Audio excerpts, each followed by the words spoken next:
예, 시청자 여러분 안녕하십니까? 이상로의 깊은 인터뷰입니다.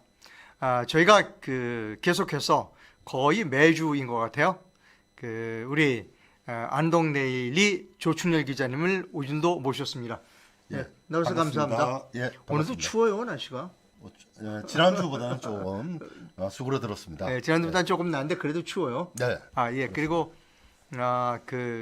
저희 사무실이 여의도입니다. 그리고 오늘 점심 식사를 하는데 조금 힘들었어요. 여의도에 뭐 이렇게 단체로 뭐 이렇게 무슨 법 통과시켜 달라 뭐 이런 것 하시는 분들이 많이 와서 식사하는 바람에 조금 저희가 식사하는데 어려웠습니다. 식장 네. 찾는데. 예, 그만큼 맛있게 먹었습니다. 예, 그만큼 이 자기들의 주장을 이제는 사람들이 굽히지 않는다 이것을 알 수 있고요.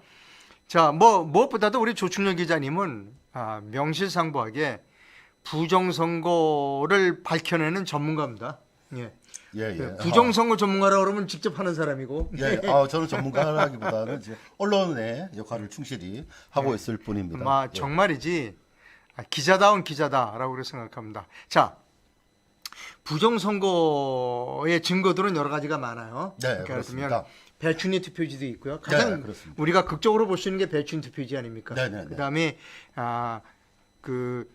일장기 투표지도 있어요. 도장이 이렇게 뭉개진 거. 뭉개져가지고 일장기 투표지. 여러분 잘 아실 거고. 그다음에 요즘 화살표 투표지도 나왔어요. 네, 그렇습니다. 여기에 대해서는 오근호 미디어의 대표가 잘 언급을 하고 계시더라고요. 그래서 이제 많은 이 부정선거를 밝혀내는 기자 또 이런 분들이 실물 증거들을 많이 이제 제출을 합니다. 아까 말씀드렸듯이 배춘입이라든지 일장기라든지 그다음에 화살표 이건 꼼짝할 수 없는 그런 물적 증거들이란 말이죠. 네. 자, 그런데 그럼에과는 좀 다른 각도의 접근. 그러니까 눈에 보이지 않는 부정선거를 파헤치는 데는 아마 대한민국에서 제일 가는 전문가일 겁니다. 제가 전문가라기보다는요. 제가 국제선거 전문가가 지금 같이 일을 하고 있습니다. 그래서 아마 지금 중앙선거관리위원회는 이렇게 이 안동데일리가 이 정도 실력을 보일 줄은 아마 상상을 못했을 겁니다. 그다음에 이제 놀라운 사실이 하나 뭐냐면 우리 조충렬 기자님의 노력으로 밝혀진 겁니다. 지금까지 우리는 선거관리위원회 그리고 대법원 여기가 제일 중요하다고 생각했어요. 왜냐하면 선거관리위원회가 부정선거를 저지른 곳이다. 그리고 이제 법원이 이거를 빨리 수사에 심리해줘야 된다. 그러니까 이거기 위해서는 검찰이 움직여야 된다. 이렇게 이 세 가지 3자만 얘기했습니다. 선거관리위원회, 검찰 그리고 대법원 이렇게 세 기관만 얘기를 했는데 우리 조충렬 기자님이 한 3주 전에 여기서 나와서 매우 중요한 기관 하나를 여러분께 소개해드렸습니다. 그 기관은 개인정보보호위원회다. 예, 그렇습니다. 깜짝 놀라운 일. 개인정보보호위원회가 엄청나게 중요한 기관으로 떠올랐습니다. 왜 개인정보보호위원회가 중요한지부터 복습하는 의미에서 한 번만 다시 한번 말씀해 주십시오. 네. 왜 갑자기 다른 사람은 아무도 예. 개인정보보호위원회를 거론한 사람이 없어요. 예. 민경우 의원도 그렇고 오근호 대표님도 그렇고 공경호 박사도 그렇고 아무도 개인정보보호위원회를 거론하는 분이 없어요. 오직 조충렬 기자님만이 제일 먼저 그리고 강하게 개인정보보호위원회가 이번 부정선거를 밝혀내는 매우 중요한 기관이다. 왜? 왜 개인정보보호위원회가 중요한 이슈 기관으로 떠올랐느냐? 이게 전문적 식견이 있어야 됩니다. 벌써 왜냐하면은 우리가 지금 아까 말씀했듯이 배춘희 투표지, 일장기 투표지, 화살표 투표지, 그다음에 여러 가지 우리가 눈에 보이는 거는 이제 우리가 판단을 어느 정도 할 수 있었습니다. 그러한 증거로도 선진국 같으면은 충분히 재검표를 통해서 확인을 정상적으로 한다면 부정선거를 이야기할 수가 있었겠죠. 그런데 지금 한국에서는 중앙선거관리위원회라는 곳, 그다음에 대법관들이 제대로 재검증을 하지 않으려고 하고 있습니다. 그래서 확실한 과학적 증거가 뭐냐 했을 때 우리가 사전투표를 하게 되는데 사전투표 시에 신원 정보하고 사전투표지 일련번호 QR코드에 들어가는 일련번호 31자리 숫자가 나오게 되는데 그 숫자가 연결돼 있다는 겁니다. 그렇게 연결이 되면은 이게 어떤 문제가 생기냐면은 선거에 있어서의 비밀선거 원칙을 위반하는 것이 되는 겁니다. 이것은 헌법에 잘 나와 있는 보통, 직접, 평등, 비밀선거 원칙을 위반하는 거고요. 자, 여기서 잠깐요. 네. 제가 잠깐 여러분께 이제 시청자 여러분이 뭐 잘 아시겠습니다만 명확하게 위해서 저는 지난 4월 9일 보궐선거, 네네. 보궐선거에 투표 참관인을 했습니다. 그 투표 참관인과 그다음에 개표 참관인을 했고 그다음에 다른 사전 선거를 예, 제가 사는 구역이 아닌 다른 구역, 저는 양천구에 사는데 예, 예. 영등포구에 가서 사전 선거를 했어요. 일부러 일부러 사전 선거를 했습니다. 그랬더니 주민등록을 달라고 그래서 이제 운전면허증을 딱 꺼내줬어요. 여러분 기억하실 겁니다. 운전면허증 따니까 어떤 기계에 딱 넣는 겁니다. 그죠? 예, 예. 기계에 딱 넣었어요. 본인 확인 단말기입니다. 예, 본인 확인 단말기에 기계 딱 넣으니까 두루룩 하고 인쇄가 되어서 나와요. 이 투표용지가 쫙 여러 장의 투표용지가 잠깐만요. 자, 신분증을 받아가지고 본인 확인기에 집어넣고 네. 그게 이제 순식간에 네. 서버로 가가지고 아까 제가 말씀드렸던 신원정보하고 일련 번호가 그러니까 이제 그 서버는 뒤 얘기니까 안 보인단 말이에요. 예. 그러니까 이제 제가 받은 거는 주민등록을 넣으니까 두루룩 하고 돌려주죠. 용지가 나와요. 네, 돌려주고 예. 그러니까 신분증을 본인 확인기에서 꺼내서 돌려주고 여러 장의 투표용지가 되면은- 나왔고 또 하나 중요한 게 있습니다. 예, 말씀하십시오. 봉투가 나와요. 봉투. 예. 왜냐하면 나는 관내 네. 사전 선거를 했기 때문에 내 지역이 아닌 다른 지역의 선거이기 때문에 내가 살고 있는 양천구 선거관리위원회로 우편으로 보내야 되니까 거기에 봉투가 나와요. 그 네. 봉투를 제가 유심히 봤더니 거기 번호가 있어요. 네네네. 지역 번호가 있더라고요, 봉투에. 예. 이상로. 예. 그러니까 내가 보내는 거예요. 예, 우리 예, 양천구 선거관리위원회로 내가 보내는 겁니다. 예. 그런데 거기에 번호가 있고 네네. 등재번호죠? 네, 일렬 번호가 있고 네, 네. 거기에도 바코드가 바코드. 있어요. 예, 예. 자, 그러니까 제가 발견한 바코드는 두 개입니다. 투표 용지를 받았을 때 투표 용지에 거기는 QR 코드가 있었어요. 예, 2차원 바코드로 예, 얘기하죠. 제가 QR 코드 이렇게 네모난 거 QR 코드가 있었고 그 다음에 투표 봉투에는 내 번호와 바코드가 있었어요. 네. 예. 일반 자, 바코드입니다. 일반 바코드. 자, 2차원 바코드. 이것이 그냥 나오느냐는 겁니다.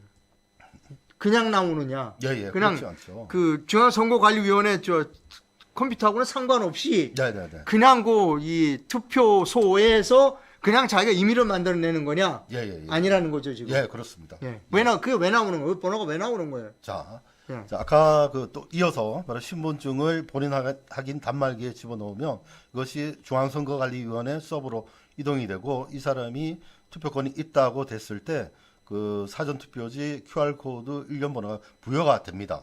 그때 이제 부여가 되는데 이게 그 전국적으로 사전투표는 전국에 어디서나 되는 거예요. 어디서든 할 수 사전투표는. 있죠. 네. 그래서 이게 중앙선관위의 말을 빌면 이게 어디서 하든 그 일련 번호가 나와야 되는 거 아닙니까? 그렇죠. 네. 중복되면 안 돼요. 그래서 순차적으로 예를 들어서 우리 놀러를 가려고 이제 김포공항에 갔는데 거기 사전 투표를 하고 가야겠다 싶어서 이제 관내 투표가 되지 않습니까? 사전 관내 투표인데 거기 가서 집어넣고 그 다음 같은 동네에 지역 주민이 했다 하면은 이제 순서대로 그러니까 003이 되고 순서가 그 김포공항은 004가 되고 또 다른 지역에서 또 사전 투표가 일련 번호가 주어지면 그 마찬가지로 순차적으로 해서 이게 0.000 뭐 이런 단위로까지도 이렇게 번호가 주어지는 거죠. 네. 이렇게 해서 그 사전 투표지에 있는 QR 코드 일련 번호는 바로 그 뭐가 됩니까? 연결돼 있기 때문에 개인 정보가 내 되는 거죠. 것입니다. 그 QR 코드는 내 거죠. 그래서 내 이것은 번호입니다. 그렇습니다. 이거 QR 고유 코드를 번호예요. 읽어보면 이상로라 예, 아니면 조충렬 기자다 예, 그런 걸 알 수 있는 겁니다. 예, 그렇습니다. 네. 31자리 숫자 중에서 마지막 7자리가 특정 개인의 번호가 되는 것이죠. 30몇 자리라고요? 31자리. 31자리 QR 코드를 우리가 판독하면 31자리의 번호가 나오는데 여러 번 제가 말씀드렸는데 선거명, 네. 선거관리위원회명, 지역선거관리위원회 명. 쭉 31자리엔 쪼로록 그런 게 나옵니다. 고유번호. 예, 네. 그렇습니다. 근데 마지막 7자리가 마지막 7자리가 고유 일련 번호. 예, 개인을 그게 투표할 이상로일 수 있는. 수도 있고 네, 그렇습니다. 조충현 기자일 수도 있고 바로 여러분의 번호도 있습니다. 예, 예, 그러니까 굉장히 심각한 겁니다. 이게. 예, 그 마지막 숫자만 알면 이 사람이 이번에 이재명이 찍었네. 이 사람이 윤석열이 찍었네. 네, 예. 근데 이거 옛날에 이 사람의 총선 때는 예를 들면 누구를 찍었네. 자, 그거를 이제 개표장에 갔을 때 예. 투표지 분류기를 지나갔을 때 이미지 파일을 스캔해 버리니까 그래 나중에 다 아는 거죠. 예, 여기까지는 아직 이것도 실체 그러니까 수사를 통해서 밝혀내야 될 부분이고 지금 말씀드린 것은 이제 사전 투표 발급과 관련해 가지고 이제 그 개인 정보다 그럴 가능성까지 가는 거죠. 그러니까 이제 말씀드리면 우리는 야 이거 개인 정보 아니야? 개인이 번호가 돼야지 7자리가. 네, 네, 네. 그런데 선거관리위원회에서는 아니 개인 정보가 아니야. 예, 번호는 갖고 있지만 우리가 이걸 바깥으로 돌리지 않았어. 예. 그러니까 개인 정보가 아니야 지금 이겁니다. 예, 그러니까 사전 개인 투표지에 정보는- 있는 QR 코드는 개인 정보라고 얘기할 수 없죠. 없다. 예, 그렇지만은 그것이 선거관리위원회 서버 데이터베이스 통합 명부 시스템의 통합 명부 그러니까 전자선거 임명부죠. 눈에 보이지 않는 서버에 있는 통합 명부 시스템 데이터베이스 로그 파일에는 아까 그 신원 정보하고 일련 번호가 거기 들어가 있는 거예요. 네. 같이. 그래서 거기 신원 정보하고 일련 번호가 매치가 돼서 그 사전 투표지를 연결시키면은 그 서버하고 연결시키면은 이 투표지는 누구의 것이라는 것을 알 수가 있는 거고요. 이것이 바로 공직선거법 제 146조 3항 투표의 익명성을 정면으로 침해한다. 정면으로 어기고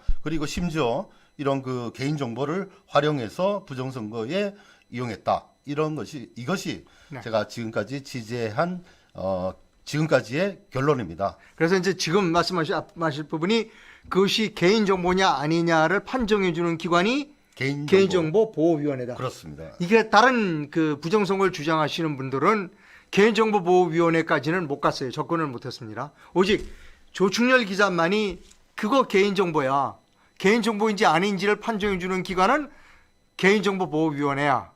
라고 해서 그쪽을 지금 계속 들어가서 공문도 보내고 뭐 그러는 겁니다. 예, 그렇습니다. 오늘 주제는 바로 그겁니다. 그러니까 지금까지 아무도 들려주지 않은 아무도 말할 수 없는 개인정보 분야를 조충렬 기자가 오늘 말씀드리시는 겁니다. 네, 그렇습니다. 지난번에 한번 얼핏 말씀을 주셨어요. 네, 오늘 좀 더 자세하게 말씀 주십시오. 네. 자, 개인정보보호위원회에서 벌써 이미 4개월 전쯤에 그 유권 해석을 맡겼습니다. 유권 해석은 개인정보보호위원회 심의총괄과에서 하거든요. 여기서 이제 유권 해석을 내리는데 우리 제가 자료를 제출한 것을 바탕으로 해서 여기 뭐 유권 해석을 내리려면 여러 기관 여러 사람들의 의견을 들어야 될 거 아닙니까? 여기에는 변호사 그리고 그 전자기술직 그다음에 그 외에 사람들하고 회의를 해가지고 유권 해석을 내리는 기관인데 거기서 답변이 왔는데 그 답변 내용에 제가 제출한 서류가 맞다면 이것은 개인정보에 해당되는 것입니다. 그러면서 선거관리위원회와 이제 제가 주고받았던 그 질의 회신 답변이 있어요. 그래 그것까지 개인정보보호위원회에 보내드렸습니다. 그 내용은 뭐냐? 제가 중앙선거관리위원회에 질의한 내용이 이겁니다. 그 자신들이 자료가 있으면 자료 좀 보시면서 하십시오. 예. 자료가 있으면 자료가 그 자료는 여기 있습니다. 여기 있으면 여기 슬라이드 쇼로 가서 슬라이드 쇼로 가면 되죠. 예. 가서 그 다음에 어디로 갑니까? 13번. 네. 그 다음에 이걸 풀로 보는 게 뭐 없나요? 그냥 이렇게 봐도 상관없어요? 예, 괜찮습니다. 예, 그럼 설명 주시죠. 본인이 직접 뒤에 보이는 것처럼 네. 사전 투표자 신원 정보와 발급시 부여된 사전 투표지 뭐 반복적으로 얘기하는 겁니다. 네. 투표지 일련 번호가 이걸로 이제 그 커서를 좀 하면서 해주시면 시청자 이해하기 쉽겠죠. 여기입니다. 여기 보면 이제 사전 투표자 신원 정보와 이게 제가 물었던 질문 사항입니다. 사전 투표자 신원 정보와 발급 시 부여된 사전 투표지 일련 번호가 통합 명부 시스템 데이터베이스 로그 파일에 순차적으로 기록되어 데이터 추출 기능인 로그 마이너를 통해 사전 투표지 일련 번호로 사전 투표자를 특정할 수 있는 경우 사전투표지 일련 번호는 개인정보보호법 제2조 제1호의 나에 해당되는 개인정보가 맞는지요라고 라고 개인정보위원회 질의를 했다. 아니죠. 중앙선거관에다 질의를 했다. 질의해서 이 답변이 네. 이렇게 그래서 왔습니다. 중앙선거관에서 답변이 어떻게 예, 왔어요? 답변이 네. 이렇게 왔습니다. 데이터베이스 로그 파일은 데이터베이스 장애 시 복구를 위하여 데이터베이스 자체적으로 생성 관리하는 파일입니다. 요걸 놓고 네. 보면은 무슨 말입니까 이게? 네. 있다는 거죠. 있다는 자, 거죠. 예. 지금 신원 정보하고 사전 투표자 신원 정보와 투표지 일련 번호가 통합 명부 시스템 데이터베이스 로그 파일에 있다는 얘기를 네. 인정한 게 되는 것입니다. 그런데 그러면서 이런 얘기를 하죠. 해당 파일은 데이터베이스 장애 복구 시에 사용될 뿐 그 외의 용도로는 사용할 수 없도록 엄격하게 보안 통제하여 운영하고 있으므로 접근 열람이 불가능함을 알려드립니다. 이렇게 왔는데 자, 이 부분에 대해서는 개인정보보호위원회에서 이 개인정보인지 아닌지를 유권에서 내리고 최종 결정을 내리는 데는 개인정보보호위원회입니다. 그 판정을 내리는 곳이 네. 개인정보위원회다. 여기서 잠깐 이제 말씀드리면 네. 이거죠. 옛날에 그 박원순 서울시장의 그 자살하게 된 그 원인 중에 그 서울시청 여직원이 박원순 시장으로부터 네. 성적인 괴롭힘을 당했다. 네네. 뭐 이런 거였어요. 예예. 그때 등장한 게 국가인권위원회입니다. 예예예. 국가인권에서 이것이 그 성적 괴롭힘이냐 아니냐를 판정하는 기관이 국가인권위원회였어요. 인권위원회. 예예예. 자, 그래서 국가인권이라는 데가 굉장히 중요한 데구나. 예예예. 마찬가지로 이 사전선거가 개인정보냐 아니냐, 예예예. 개인정보에 해당되냐 아니냐를 판정하는 기관이 개인정보보호위원회입니다. 예, 그렇습니다. 그래서 중요합니다. 자, 그거 개인정보위원회에서 한 발 더 나가는 것이 방금 말씀하셨던 국가인권위원회까지 가는 겁니다. 왜 네. 그러냐면 이건 단순히 개인정보 침해만이 아니고 네. 뭡니까? 개인의 사생활, 사생활. 프라이버시를 침해한 겁니다. 예. 이건 아까 말씀하신 성폭행도 그렇지만은 이 그 개인의 사생활을 그리고 이거는 개인 일반 그 사생활이 아니고 네. 이것을 민감한 정보라고 합니다. 네. 사상, 네. 그죠? 정치 성향 이런 것들을 알 수 있는 거 아닙니까? 이 네. 비밀선거 원칙을 위배했다면 그래서 이것이 제가 그 개인정보보호위원회만 하는 것이 아니라 네. 국가인권위까지 지금 제가 지금 검토하고 있습니다. 네. 어떻게 문제시할까? 국가인권위니까. 예, 그러니까 개인정보보호위원회 차원을 뛰어넘어서 뛰어넘었습니다. 이거는 예. 개인의 그 사생활이 침해받았다면 인권 차원으로도 이걸 문제를 비화시키겠다 지금 이런 말씀입니다. 예, 당연하죠. 예, 우리 네. 이것은 그 일반 그 사람들이 그냥 했으면은 문제가 없지만은 이건 국가 차원에서 그 사전 투표하신 분들 얼마나 많습니까? 네. 이분들의 그 권리 침해 네. 그리고 그 다음에 그 아까 얘기했던 민감한 정보, 네. 사상, 그 다음에 이 성향, 정치적 성향을 알 수 있는 이 정보를 중앙선거관리위원회가 들여다봤다라는 것은 자유민주 국가에서 절대로 용납해서는 안 되는 것이죠. 그래서 그 국제적으로도 우리가 이끌어낼 수가 여론을 이끌어낼 수가 있는 것입니다. 그렇게 함으로써 외국의 유엔이나 이런 그 선거 그 감시 기구가 있습니다. 네. 그 초청을 할 수가 있는 것이죠. 그런 분위기를 만드는데 이 시청하시는 많은 그 시청자들께서도 그 많은 그 동참을 바랍니다. 그래서 이게 중앙선관위, 대법관, 그리고 아까 감사원도 얘기하는데요. 감사원, 네. 그리고 지금 헌법재판소까지, 그다음에 아까 대법원, 그다음에 언론, 그다음에 정치권, 지금 대한민국의 정치권 해가지고 이런 것들을 봤을 때 이 국가 기관이 우리 국민들을 과연 이런 그 개인정보 침해라든지 개인의 자유와 그다음에 그 안전, 그다음에 생명을 과연 보호할 자격이 있는가라는 데까지 지금 확산되고 있습니다. 예. 그러니까 우리가 이렇게 말하죠. 사전선거 폐지하라, 사전선거 폐지하라 이런 이제 주장들을 많이 하고 있습니다. 그러나 사전선거를 폐지하자고 하는 근거 중에 가장 유력한 근거가 될 수 있는 것이 개인정보를 침해해서 개인정보의 침해는 개인에 대한 인권의 침해야 라는 쪽으로 지금 조충렬 기자님이 일을 하고 계신 겁니다. 자, 제가 예. 예를 하나 네. 들겠습니다. 최근 그 3개월 전에 구글이라는 구글 코리아, 네. 그다음에 메타 코리아, 메타면 이제 페이스북입니다. 페이스북, 네. 예, 예. 여기 두 군데가 과징금 두 군데 회사를 합치니까 1,000억 원의 과징금을 부과했습니다. 우리나라가 예, 우리나라 개인정보보호위원회가. 개인정보보호위원회가 예, 예, 아 예. 중요합니다. 예, 왜 이렇게 어떤 그러니까 이유로 과징금을 부과했습니까? 요즘 그 인터넷에서는 굉장히 그냥 바로 그냥 개인정보 수집하는 것이 아니라 가상 정보들을 그러니까 띄엄띄엄 해놓고 그것을 나중에 회사가 모아서 연결시켜서 개인정보를 획득하는 것이 이제 들통이 난 거죠. 그런 식으로.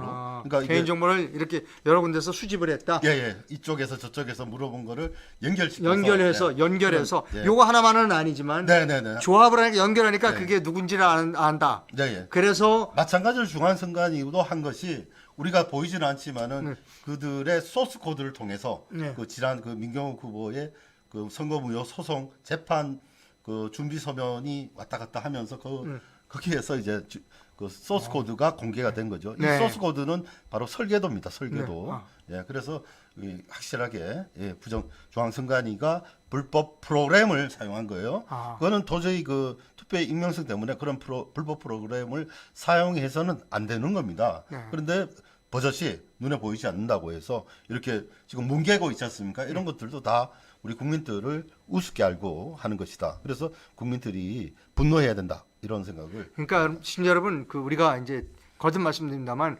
부정선거 규명의 새로운 차원으로 들어서는 겁니다. 우리가 아까 말씀드렸던 그 배춘희 투표지 눈에 보이는 거, 그다음에 일장기 투표지, 화살표 투표지 이건 눈에 보이는 거예요. 예. 그러나 이건 눈에 보이지 않는 겁니다.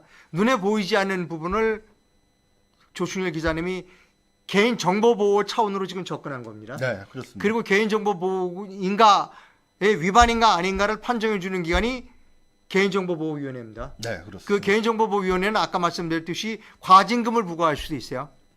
아까 구글하고 메타의 네, 페이스북에 1,000억 원. 예. 둘이 합쳐서 1,000억이라는 예, 예. 엄청난 과징금을 부과했습니다. 여기서 이제 제 말씀을 좀 드릴게요. 저는 방송통신심의위원회 위원으로 근무했습니다. 네, 네, 네. 근데 방송통신심의위원회는 방송의 내용만 심의하는 겁니다.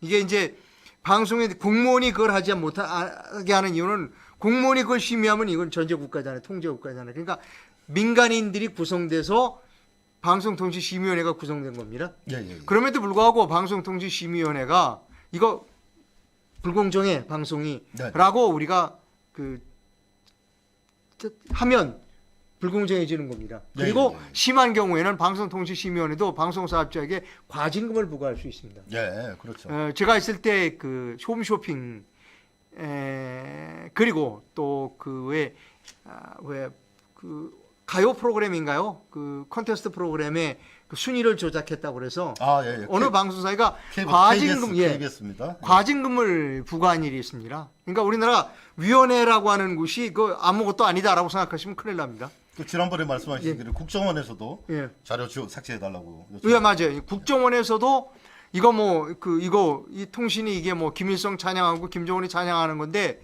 이거 삭제합시다. 국정원도 마음대로 삭제를 못 해요. 내용에 대한 부분은 방송통신심의위원으로 이제 제가 위원으로 있었으니까 우리 방송통신심의위원회가 이거 이 삭제하지 마. 그러면 국정원도 삭제 못 합니다. 그래서 우리나라가 위원회라는 것이 굉장히 중요한 데다. 근데 개인정보위원회가 굉장히 중요하다는 것이 우리 조충렬 기자님의 그 노력으로 이제 밝혀지고 이제 조충렬 기자님은 개인정보보호위원회를 지금 말하자면 녹화하고 있는 겁니다. 예, 예, 그렇습니다. 녹화 가지고 안 되면 이제 두들겨야죠. 예, 그렇습니다. 두들겨서 안 되면 발로 차나요? 그렇습니다. 예.